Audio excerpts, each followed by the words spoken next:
Agora. Sejam bem-vindos a todos que estão participando neste vídeo. E nós vamos falar sobre o criacionismo e o evolucionismo com o pastor Sandro.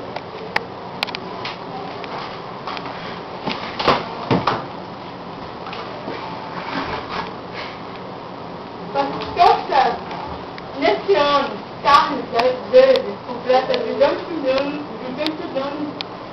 de nascimento. Considerado o pai da teoria da evolução.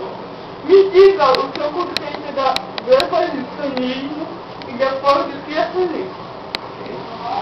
Bem, nós queremos saudar a todos, aqueles que estão participando desse vídeo. E nós queremos dizer que o evolucionismo é aquela teoria que ensina um desenvolvimento contínuo de uma espécie a partir de um modelo primitivo. Isso é evolucionismo. Criacionismo, o que é? É um ensino bíblico, histórico, que afirma que Deus criou o homem e todas as espécies numa semana literal de dias. E todas essas espécies criadas por Deus, elas nunca passaram por um processo evolutivo. Segunda pergunta. O que você acha? A teoria que está em crise é a evolucionista ou a criacionista? Na minha opinião, a teoria que vive em crise é exatamente a evolucionista. Por quê? Entre outras dificuldades que nós percebemos nessa teoria de Darwin, nós encontramos a falta de elementos que constroem a trajetória evolutiva do homem, e sentimos também a falta do primata original. E a isso nós chamamos de ego perdido. E até hoje, esta é uma incógnita que a ciência não tem encontrado resposta. E até existe algo muito interessante que poucas pessoas sabem, para evidenciar a crise que o evolucionismo passa. O próprio Darwin, antes de morrer, ele se arrependeu de não ter tido oportunidade de desfazer esse pensamento que ele construiu, um pensamento evolutivo. Quanto ao criacionismo, a situação é totalmente inversa. Nós temos aí a arqueologia como uma ciência que se alia ao criacionismo com os seus achados, que vem a comprovar um relato bíblico histórico da criação. Então o criacionismo, ao contrário do evolucionismo, vem ganhando força e respeito de toda a humanidade. Como se me aborda a cobertura da mídia quanto ao assunto da evolução? Existe de fato uma abertura para os criacionistas expressarem sua opinião?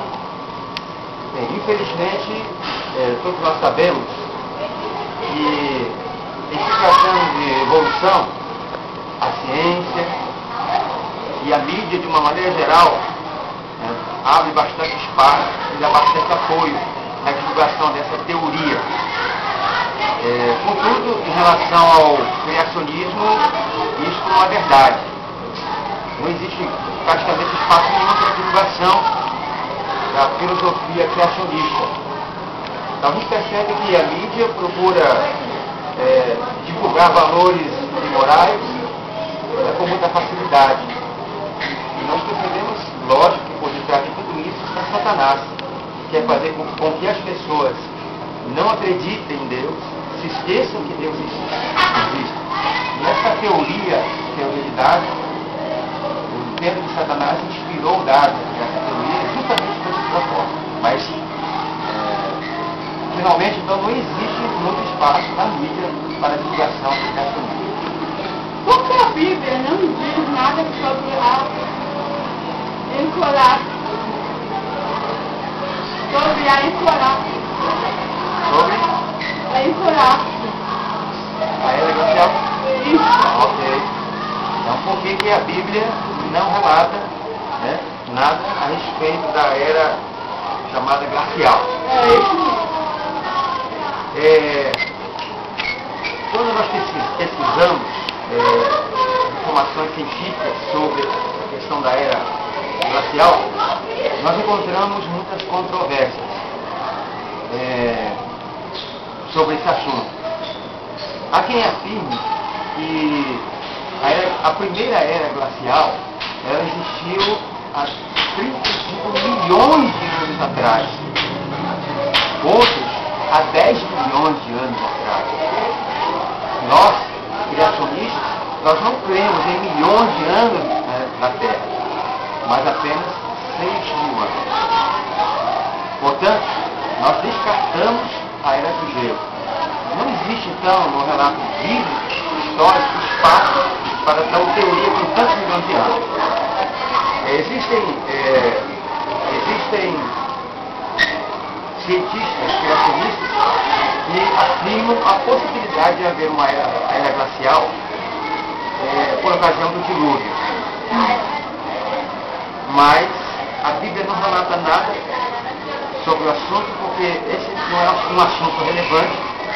Então nós encontramos na Bíblia apenas aquele assunto que Deus achou de relevância, de importância que nós realmente soubéssemos. Deus criou os dinossauros ou eles são resultados do mal? Eu particularmente creio que Deus criou os dinossauros. Eles não constituem um resultado mal. Eu estou até aqui com a Bíblia, e aqui no livro de Gênesis, no capítulo 1, no versículo 20, é dito assim: produzam as águas abundantemente répteis e algo vivente. No versículo 21, então diz que Deus criou as grandes baleias e todo réptil de algo vivente. Então aqui nós percebemos a criação dos répteis. Baseado nesses textos, eu acredito que Deus criou os dinossauros. Creio também que esses dinossauros eles eram criaturas mansas e viviam entre os homens até o período do dilúvio, quando as águas do dilúvio exterminaram com todos os seres viventes, tanto do reino vegetal quanto do reino animal. E aqui no capítulo 7, então no versículo 21, nós percebemos a extinção de todos os répteis. Eu incluo aí os dinossauros.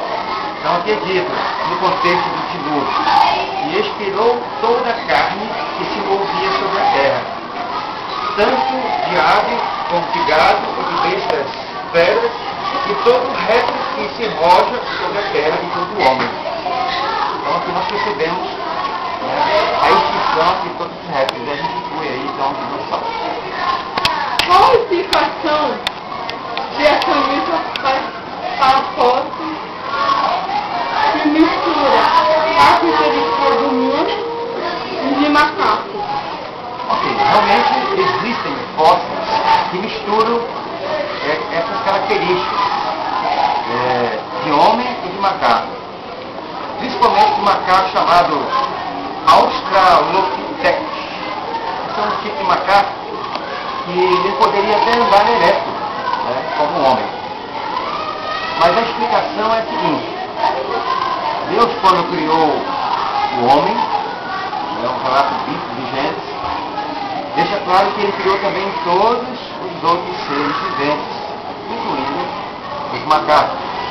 Quando Deus criou então os macacos, Deus já os criou com essa semelhança com o homem, desde o Éden. E essas semelhanças desde o Éden até hoje, elas são invariáveis. Então, a conclusão é a seguinte, que os macacos hoje têm as mesmas características que tinham no jardim do Éden. Então, Deus, quando criou os macacos, eles já foram criados, assim como uma certa semelhança. Agora, isso não prova que o homem descende do macaco, ou que vieram do mesmo ancestral primitivo, como sugere a teoria de Darwin.